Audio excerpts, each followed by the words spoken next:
This episode is brought to you by LifeLock. The holidays mean more travel, more shopping, more time online, and more personal info in places that could expose you to identity theft.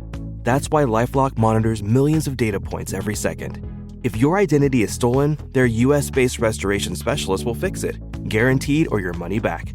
Get more holiday fun and less holiday worry with LifeLock. Save up to 40% your first year. Visit LifeLock.com/podcast. Terms apply.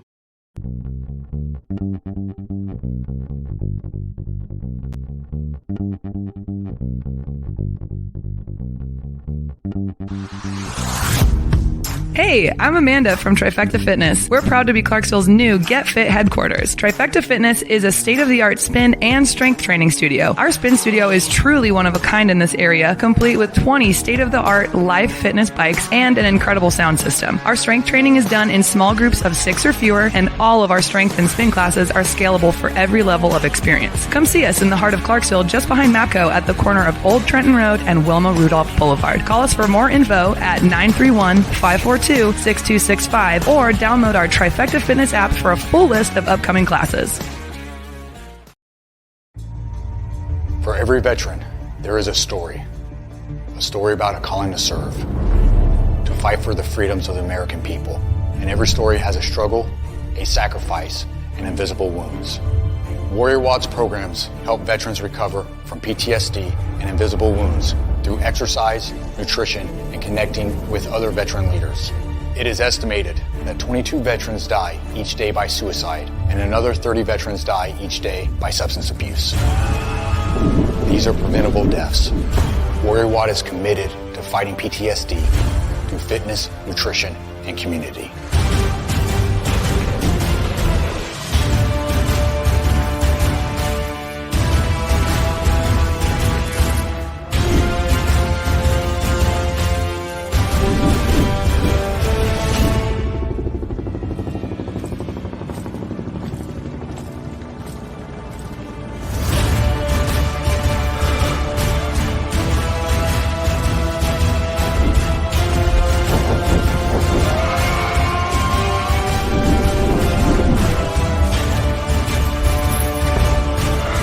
Got the privilege and opportunity to support our heroes in their time of need. Will you join us and take action?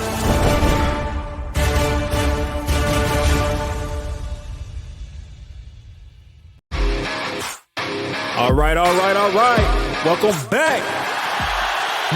Misfit Nation, the Misfit Nation Show. We are a show founded by a veteran and hosted by 2 veterans and a military spouse. Our mission is to get people to tell their stories to the world. If you're an author, share your tips with the Misfit Nation. If you're a musician or an actor, our audience needs to know how they too can get into the business. Coaches, we love our coaches. Come on and share your tips with the Misfit Nation to help them become better versions of themselves. If you are a corporate leader or an entrepreneur, come on and show how you did it and how hard you have fought for success. If you are a veteran, first responder, or Gold Star family, we would love to have you come on and share your story with the Misfit Nation. We always have time for you. If you're feeling down, alone, or starting to see the darkness, Stop. Think about those who are around you. You are not alone. You will be missed. If you feel like your problems will be a burden to those in your inner circle or feel embarrassed, dial 988. If you are a veteran, take option 1. We need you to keep pushing forward. Don't make a permanent solution to a temporary problem. If you are a new listener, welcome to the Misfit Nation Show. Be sure to subscribe to our show on your favorite podcast app. Also on our YouTube channel at @the_Misfit Nation. Subscribe and click the bell to keep you up to date on our latest episodes and all of our news. You can also find us on Heroes Media Group and About Face Radio. Now, let's get to the show!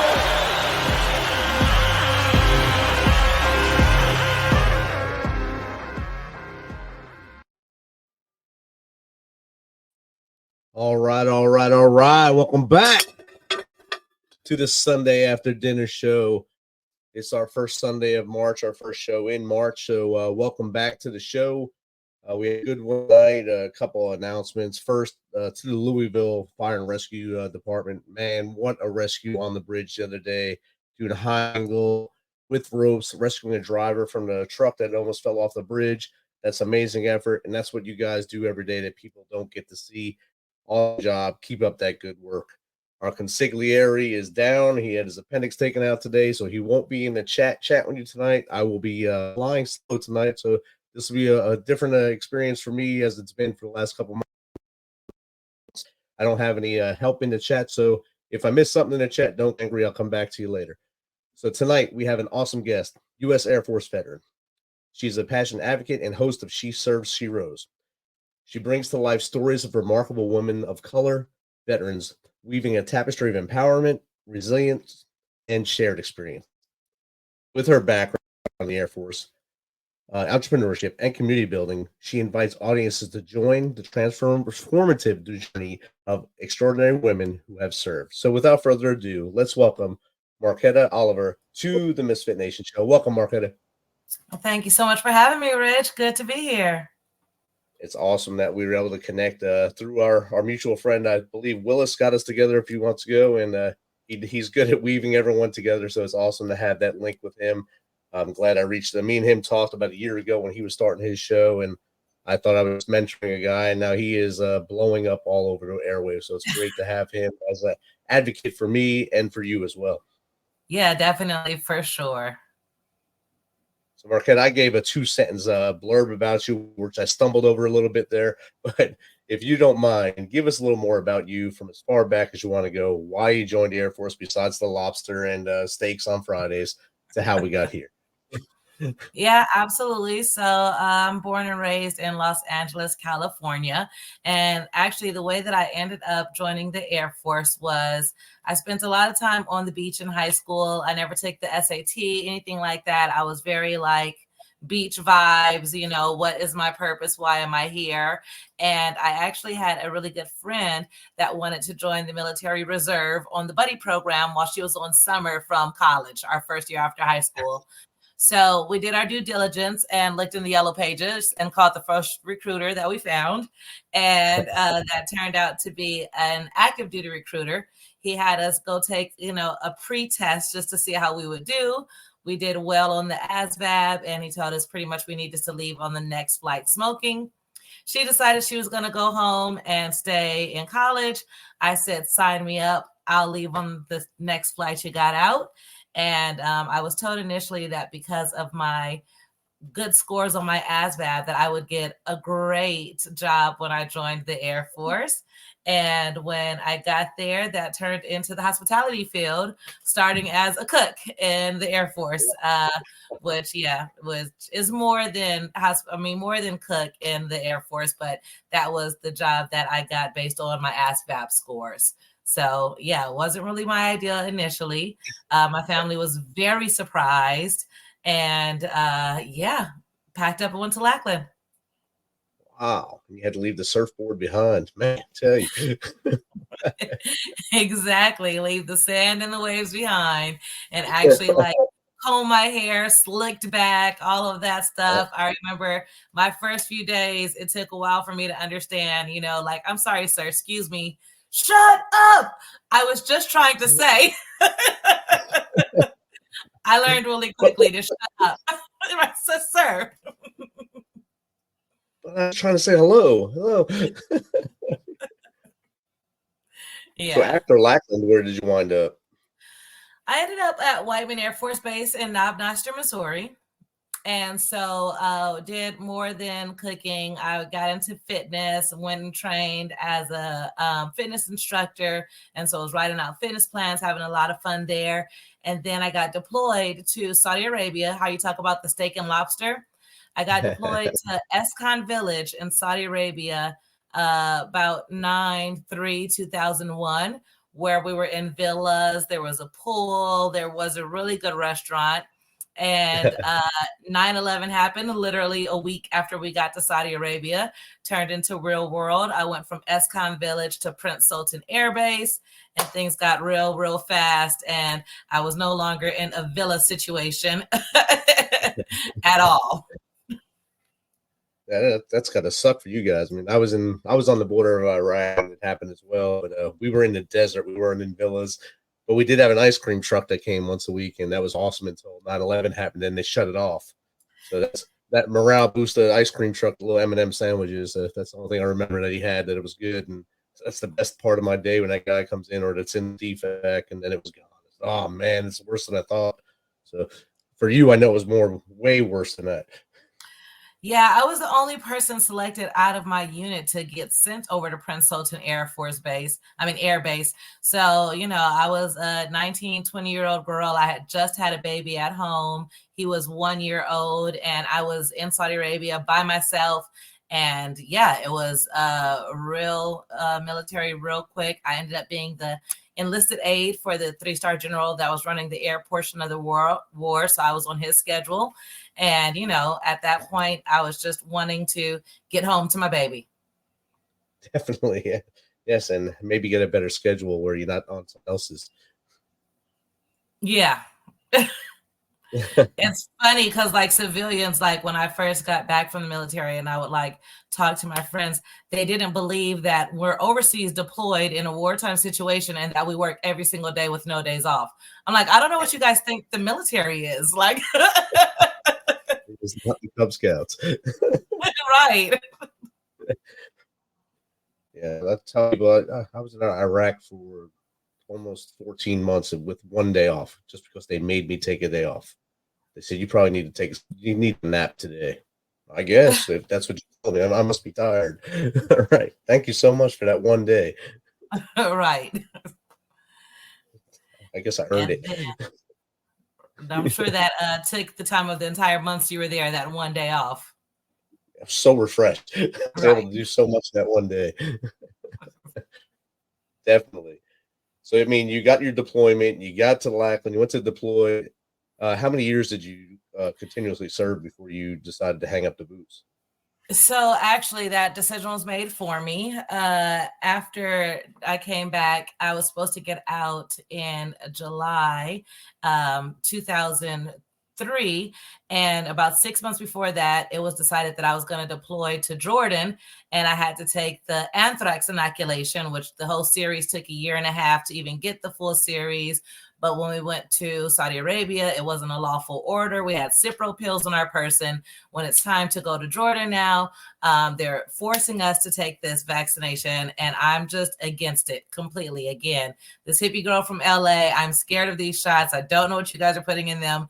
None for me, please. No, thank you. And so that again turned into a really big deal. You don't get to tell the military no. I was disobeying a lawful order. They kept scheduling me appointments. I kept finding every reason not to go. They told me they were going to ban me from the base. I would be court-martialed. And actually, it was the first time that I really used community to advocate for myself by going back, not going home, but making calls back home and getting some local politicians to kind of write some character letters for me that I did end up getting separated, but I didn't get that article. I didn't get a misconduct discharge. I didn't get banned from the base, all of those things that I was being threatened with. I kind of learned how to find my voice. That series is no longer a lawful order. We know, there's a lot more opinions now with inoculations. People have a lot more choice.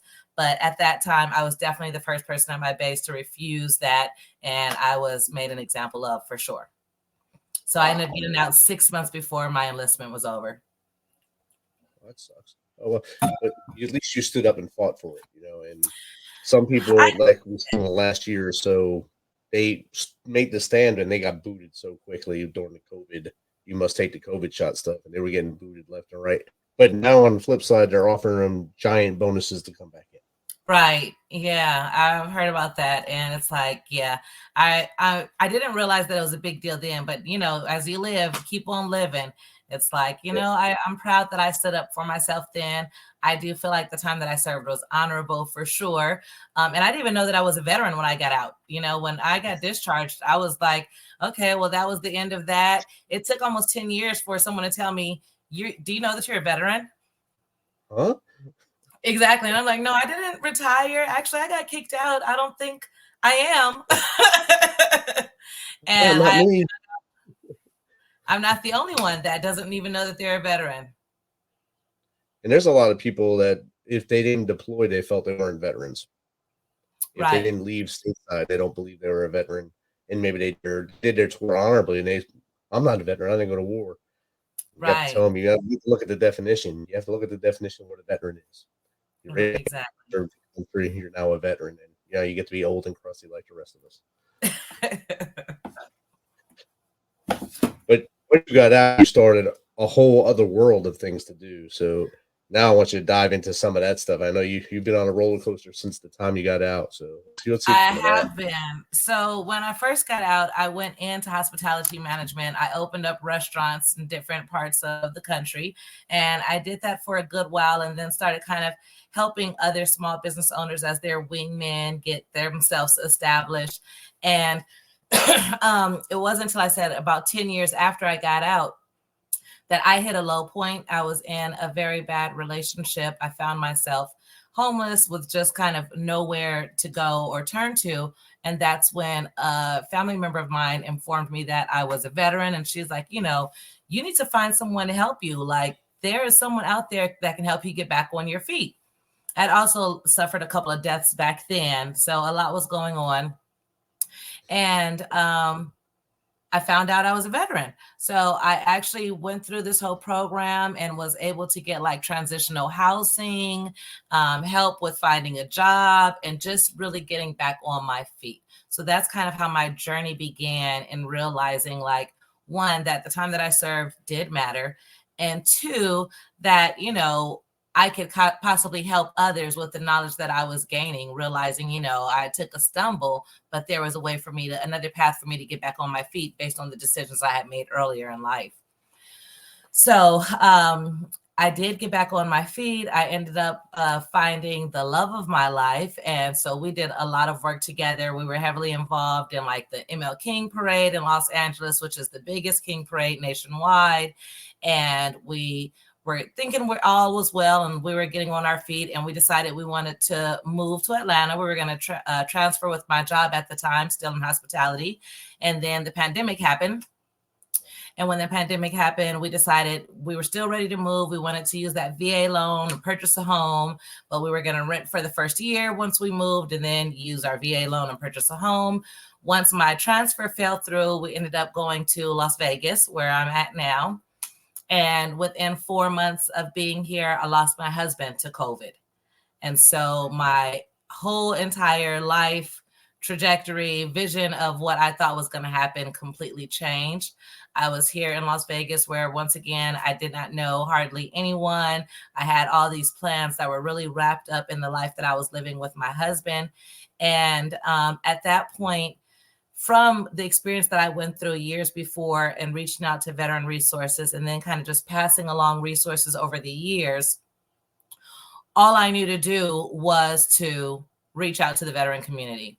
So I ended up reaching out to Wounded Warrior Project, getting into therapy immediately, and just kind of really leaning in to just not falling into complete darkness. I was also going through therapy before I lost my husband, and kind of facing some of my demons from when I was in the military and things that happened there. I kind of brushed over that I was the enlisted aide of this 3-star general. But again, as a young girl and minority, those things in my experience were not, it wasn't a high five. I ended up having to live in quarters with officers in Saudi Arabia where people were living in very shitty quarters, if I could say that. And, I had to be now close to this general. So I inconvenienced people. So I will just say, at the least, I was inconvenienced as well, to let it be known that I had no right to be kind of where I was in the position where I was. So it was a very scary time for me during that time period. And again, like I said, when I got home and got out, I didn't even know that I was a veteran. These were things that I never talked about. I didn't think that they were relevant at all. You just kind of keep trucking and keep trucking. And again, I am a girl from LA. I feel like I have thick skin. I've seen a lot. I grew up, in the 80s drug era in Los Angeles, California. So I'm used to a lot being on my plate. But when I lost my husband, I really just didn't know what life could even look like from there. It changed my whole person. So being able to have this community, just to get acclimated to therapy when you need therapy, just to have referrals to just a resource that can help in that time has been monumental. And so it's really over the past 2 years filled my passion, turned into my heart's work of what I'm doing, where I am trying to be, where I am a resource now for other women veterans is the demographic that I focus on specifically. And I do focus on minority women because, that is who I am, who I can speak to. And just like I didn't realize that my service counted, I didn't realize that I was a veteran, I didn't realize what things were out there to help me get back on my feet. I always want others to know, you have brothers and sisters in arms that can pick you up. And they're there. And sometimes it's just looking around to find them. In Las Vegas, there's I think there's a large group of veterans in Las Vegas. A lot of people retire out that way, especially from the Air Force and the Army from NTC. I have a buddy that works at NTC and has a place in Vegas that he drives back and forth to. That's a long drive, brother, but it's all you, bro. You can do that. It's a long ride. And knowing that you have that network now probably helps you a lot more to get up every morning, stand up, take that deep breath and say, I am not alone. I have this team. And for you now to also spread that wing and say, I'm here for you. I'm sure that helps you just as much as it helps the person you're talking to. It absolutely does. Like I said, we can't really predict the way life will come at us at all. And it's just really shifted my perspective and my life work. I didn't think that this would be the most important aspect of who I am at this point. But right now it's like, that is my heart's work. I don't want people to think that they are alone. It absolutely helps me to get up every day. It forces me to get up every day, as well as it heals. And then I also like to share, I'm not okay. I don't want people to think that that's the whole with She Served Sheroes, sharing stories. People think because they see you on social media or they see you on different things that, everything is just a happy day. And not at all. I take days where it's still very dark, but I also have such a great network and support team that no one's going to let me stay down for too many days. Or they'll start kicking you in your butt and make you stand up and say, hey, exactly. It's not you can't be down. You got to be up. And we all got to keep moving forward, stay in the light. You heard in the intro, we talk about the darkness here. I wrote a book called Out of the Darkness, and it resonates with veterans a lot more because we hear the 22, it's really about 44 a day we lose, and it's because they don't think they have anybody. They don't have that purpose anymore. They don't have that motivation to get up and put those boots on or put their clothes on even and move forward. They think they're alone and they're in that dark. It's people like yourself. It's Willis. It's all the Triple Threat Vet podcast. All these guys that are out there doing the things in Garrel support to push it forward that we are not alone and we can save our brothers and sisters as we move forward. Absolutely. So, I mean, you're busy now. You got a lot of stuff going on.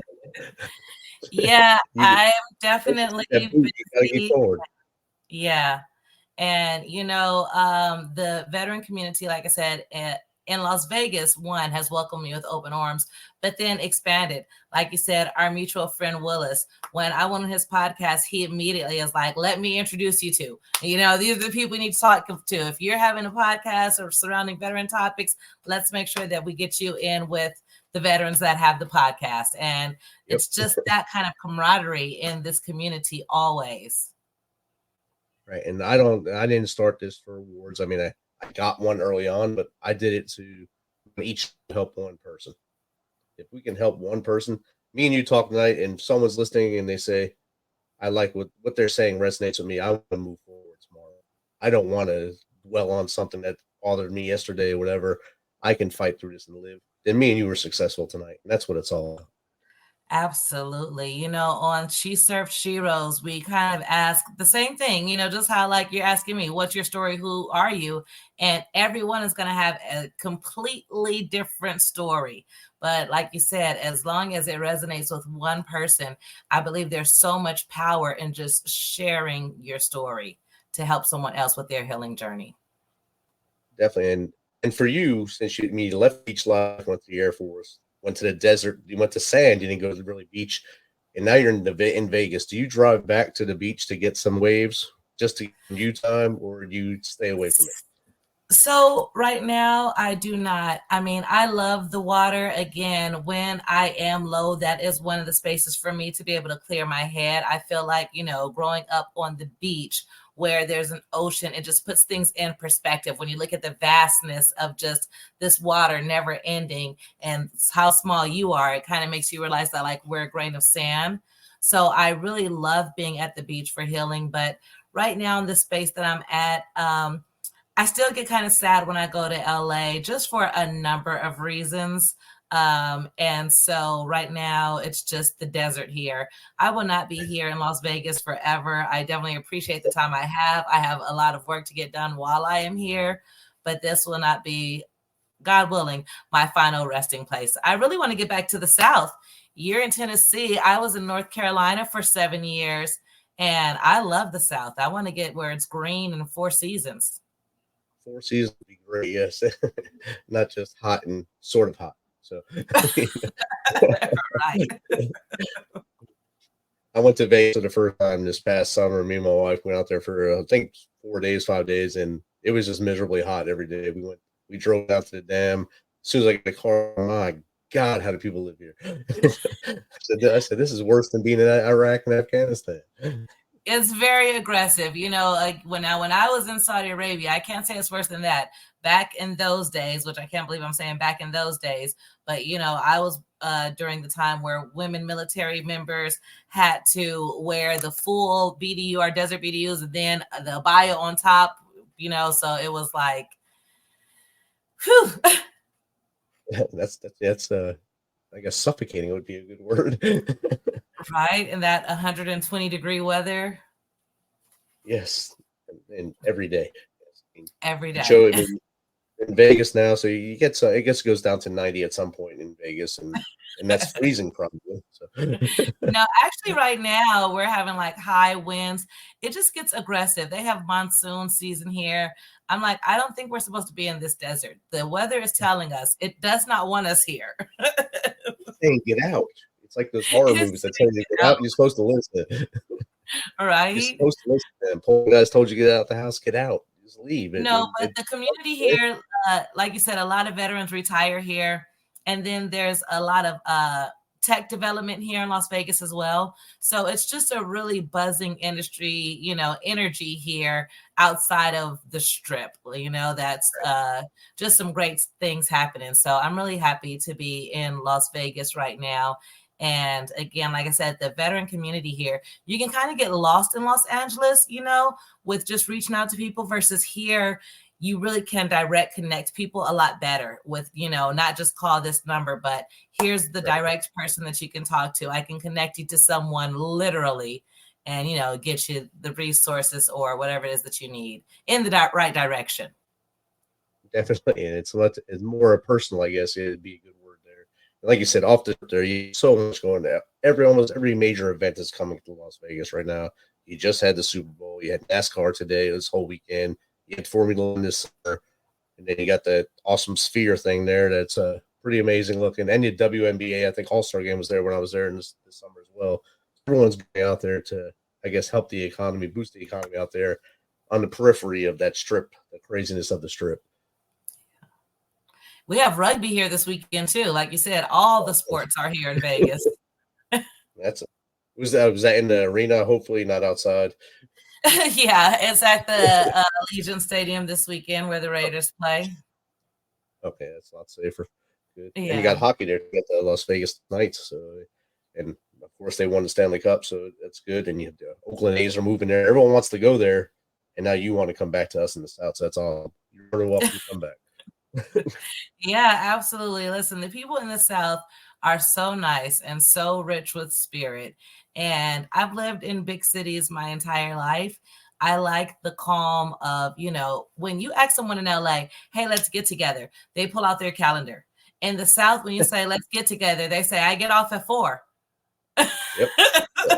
Where you want to meet? Where you want to meet? Where you want to meet? We got this. We can hang out together. Yeah. Okay. Right. Okay. Really I'll see you today. Dang it, I really want to do this. Especially if you're used to the calendar stuff. Oh man, now I have to do this today. I was waiting for a calendar invite and I have to meet you in like a month and a half. Exactly. So completely different. Takes a little bit to get used to. So besides all the stuff you're doing with the She Served Sheroes and I guess advocating for women veterans of color and getting out there and helping your fellow sisters and brothers, what else do you got going? So I also have Oliver Davis Consulting as my business, and I was able to launch business with my longtime friend and partner. We basically had people. When I lost my husband again, I've always done side work. Like I said, I've always done independent contractor work. I've always helped small businesses, and I had work coming to me, but I was in a space where I really felt like I couldn't do the work alone. And my partner, she has always done projects and been an entrepreneur as well. And just became a time that we could kind of work together. So there was a project that we started out on. And from there, business just started coming to us to the point where I had to actually leave my full-time job that I was working, which I was working as a veteran career coach. So again, I'm just pouring myself into the veteran community. And so when we started our job, our business, we again tapped into veteran resources and got in with the Bunker Labs community. And Bunker Labs is for, entrepreneurs that are military veterans and spouses, and they just have amazing programs. And once you're in that network, in my experience, it just seemed like doors really just started to open. So we first did the Breaking Barriers in Entrepreneurship cohort, which was, I believe, 8 weeks, but all virtual. That cohort is broken down into demographics. So we did the women's Breaking Barriers in Entrepreneurship cohort with Renee Bob, who has been just a wonderful contact. She has a grant list that comes out once a month. Shout out to Renee Bob and her grant list. And then we were able to do the Veteran in Residence 6-month cohort. So basically we've been doing I say digital marketing, but kind of whatever we need to do to support a small business with building out CRMs, setting up email marketing, social media management, making digital products and things like that, just to streamline small business owners. I mean, it's surprising how many people are still on paper or, just don't have systems and automations in place to make their lives easier. And when you get someone kind of all streamlined in, they can really quickly start seeing more money, they can scale, and then just kind of see their time increase and where they can actually be focusing their energy. So it's been great working in that aspect, but it's kind of just been hand in hand as we're helping entrepreneurs. We've been focusing on female entrepreneurs kind of specifically. So it goes right back in line with She Served Sheroes. And then we started the She Served Sheroes podcast at the end of the quarter last year and filed for our nonprofit. And now on Saturday, we will have a table at the Nevada Veteran Department of Services. We'll have their women's conference this Saturday, Women's History Month. And then next month, we've partnered with the Women Veteran Alliance, founded by Melissa Washington. And we'll have our first in-person event, the Women Veteran Engage Conference. This is a conference that's held in 13 different cities so far. This is her third year doing it, where there's going to be simulcasted, streamed in all these different locations at once. And it's just growing. So She Served Sheroes is hosting the Women Veteran Engage in April. And we're really excited about that too, just to have these impactful in-person sessions to bring the network together and also just really get some great professional development and personal development so that wherever these women veteran are can work towards their next stage in life and their next stage in healing. That's outstanding. And you're doing amazing things. And of course, you're not resting, of course, but you're helping them to get that success in their eyes and see that there is awesomeness ahead of them. They can see that light and push forward, get their business off the ground and do the things that they really had that passion for. And you mentioned Bunker Labs. After my 6th episode of my show, I put a call out on the Bunker Labs Facebook page, and my next 12 shows were all veteranpreneurs. Tell me about their stuff. Yeah. And that was my next whole, they jumped on. Yeah, I'll do it. That's before I went video, so I'll probably go back in there to get some more to do on video, to show their face, to show their brand, and maybe get a little more traction for them. And because I did the Bunker Labs, did the virtual thing, because when I got out, I didn't know what to do with my hands. I was trying to find a job. I was an entrepreneur. I didn't know what I wanted to work. I just didn't know what I wanted to do with my hands because I wasn't getting no bites with the resume. And I did the Bunker Labs, and I love the hanging out with the guys and gals and just talking to people and seeing what their ideas were. These are awesome. And it, like you said, it just resonates with us to get all together and push forward. And they're a great organization. Absolutely. And I also used Wounded Warrior Project when I got wounded. So I fell right into Wounded Warrior Project. And then the mission continues. I worked for them for 2 years, and now I'm the chapter captain of Travis Banyan Foundation here in Clarksville. So I keep a lot of things going as well. Kind of like you. Awesome. But without yeah. Yeah, we'll also be, have you heard of another, I like to just share resources. We just got into the IVMF Veteran Edge program. Syracuse Education has a whole department as well, like Bunker Labs. Actually, Bunker Labs is part of IVMF now, but the Institute for Veterans and Military Families at syracuse.edu. So we got into the Veteran Edge program, which will be Dallas, March 20th through 22nd.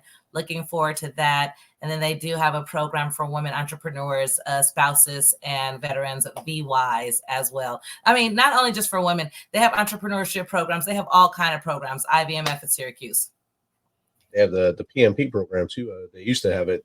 They would pay for your testing and everything. And I have friends that went through the PMP program, and now they get to put pimp at the end of their name. So I don't know if that's why they did it or what, but they get to put pimp there. So they're happy. Right. So pimping ain't easy. So Marqueta, where do you see yourself and all the things you're doing in the next 5 years?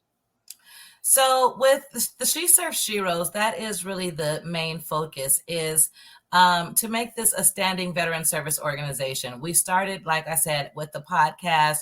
We're doing the in-person events, the online events. We've been having just kind of little workshops where we're teaching things. We're trying to provide resources. But the vision would be to actually have a standing organization that could be a shared workspace, as well as one stop for all of your resources, whether you're coming in to talk to a VSO, to get service connected.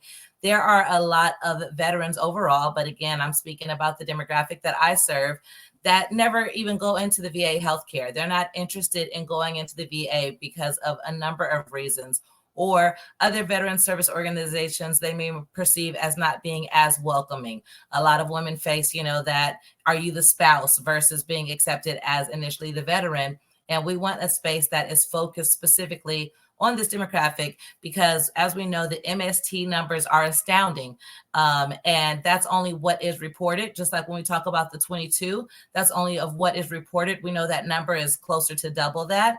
And same with female military members. We really want to change, impact change, implement change, and make sure that women know the things that they're entitled to, that they have the support that they need, and also to be a part of changing some of the practices in the healthcare system. Another story is I had a miscarriage, and at the VA, when I got my sonogram, it's a procedure at the VA. It's not like, when you go to a regular doctor, if you're in the civilian world and you're in with your spouse, getting your sonogram and watching the baby's heartbeat. No, I'm in this radiation room by myself, getting an X-ray procedure done.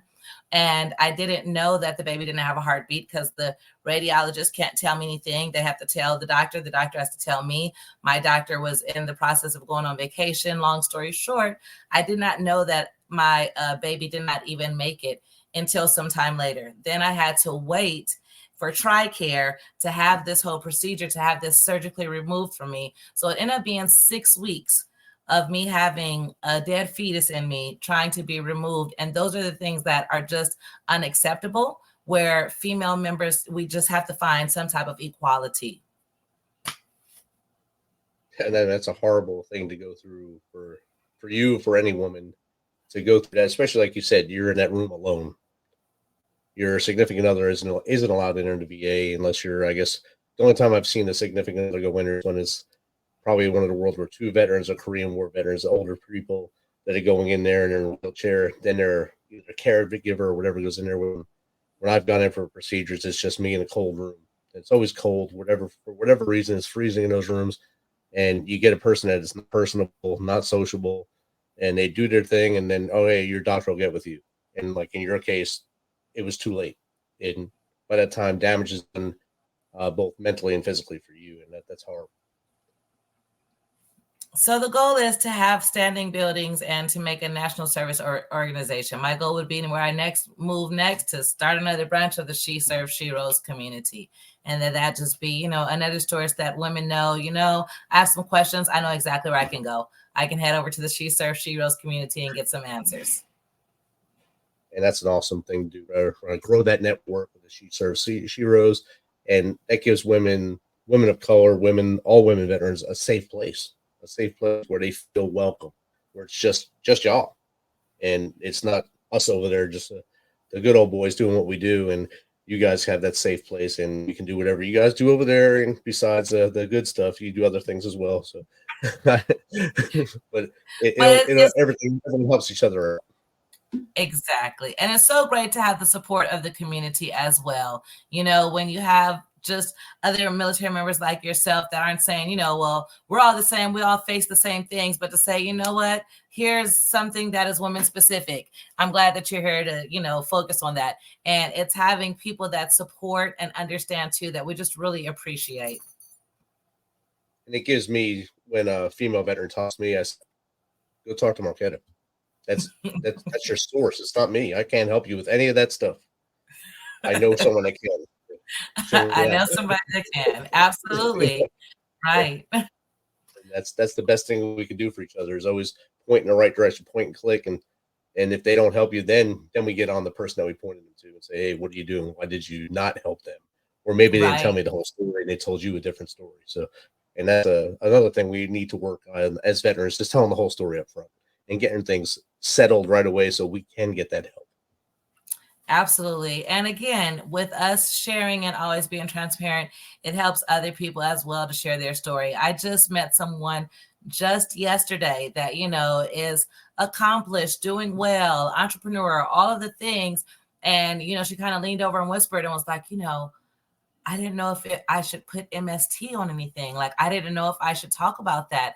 And these are the things that it's like, just all the time, like, tell your truth, talk about what happened so that others, another woman that I just spoke to, so that we can start making some preventative measures, maybe helping, girls that don't have good backgrounds that are going into the military, help them with preventative measures to go in and not end up coming out as a survivor. Right.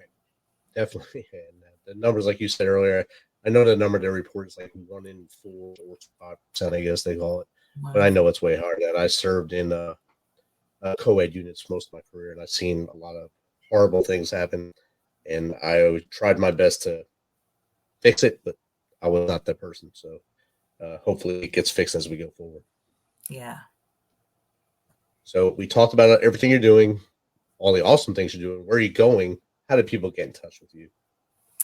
So you can reach out to just She Served Sheroes. And I know that is a tongue twister, SSS, She Served Sheroes.org is the website. It's in process right now of revamping the website, so forgive me on that. But if you Google She Served Sheroes, any platform on social media or the website, you are going to get to us. On all of the platforms. And although right now we are focusing a lot on the podcast, we definitely want to hear from women that want to share their stories and their journeys. We want to highlight your experience. Most of our women that we've been interviewing also happen to be entrepreneurs. Again, because of our leadership in the military, so many of us as veterans are entrepreneurs. So we really try to provide a lot of resources for that entrepreneurship journey, because again, it's just about spreading knowledge and knowing. There's so many resources to help you get your business in order. and to help it scale, to make sure that all of your paperwork is done right, to make sure, you're just doing the correct things, or finding virtual assistants and all of the things that you need. There's so many resources out there. So trying to provide those for women as well. So if you want to share your story, we want you to reach out. But if you're just looking for a community overall, or you have questions, or you're trying to figure out how do I get in touch with whatever it is that you're looking for, please, again, reach out to the She Served Sheroes community. Outstanding. And that website is going across the bottom for those watching this on video. For those of you who will listen to this on the audio, it will be in the show notes along with all of Marqueta's links, all her Facebook, YouTube, Instagram. It's all there so you can listen to her show, get in contact with her, and get the help you need. Don't think you got to do this alone. Marqueta, last thing, three bits of advice you want to give the audience to get out of their own way and be successful. Is one, don't be afraid to be your authentic self. Who you are is the prize. So lead with genuine who you are first. 2, do not be afraid to ask for help. When we ask for help is when we actually are opening ourselves up with kind of an open hand versus a closed fist, and we're ready more to receive when we ask for help. Also, when we ask for help, we can also help others. And 3, I would say is, always work on healing yourself. A lot of times we kind of stumble over things, especially as veterans, and just keep trucking and everything is okay, but it's okay to be vulnerable. And as we heal ourselves, you really have a better quality of life. Not saying that all days are going to be great days. Like I said, there are definitely still days that I just want to bury my head in the sand. I have faced a lot of turmoil, a lot of loss. However, I'm here. I want the time that I'm here on this planet to count, and I want to inspire others. So the same thing. If you're hurting, find a way to heal. Outstanding. Please write that down. Take that website. Reach out to Marqueta. Reach out to me. I will get you in contact with her, and we will both do our best to help you get out of that darkness and stay with us a little longer. Marqueta, thank you so much for taking some of your Sunday night, even though it's a little earlier for you, but thank you for hanging out with us. And anytime you want to come back on and tell us your progress, you're more than welcome. Yeah, thank you, Rich. I've been looking forward to hanging out with you. Like I said, when I met Willis, he had great things to say about you. Congratulations on everything you're doing. Misfit Nation is out here killing it, and we're so glad to just be in contact with you.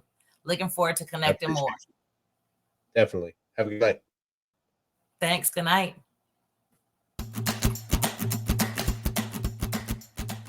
This message is from the U.S. Department of Veterans Affairs. Did you serve in the military? If so, you can obtain a free lifetime pass to more than 2,000 federal recreation sites. These sites are located across more than 400 million acres of public lands, including national parks, wildlife refuges, and forests. The lands host activities to fit any lifestyle: hiking, biking, fishing, camping, and much more. Gold Star families are also eligible for these free lifetime passes. Plus, they cover entrance fees for a driver and all passengers in a car, or up to 3 additional adults at sites that charge per person. Obtaining one is easy. Just go to the National Park Service website, nps.gov, or the National Park Service app.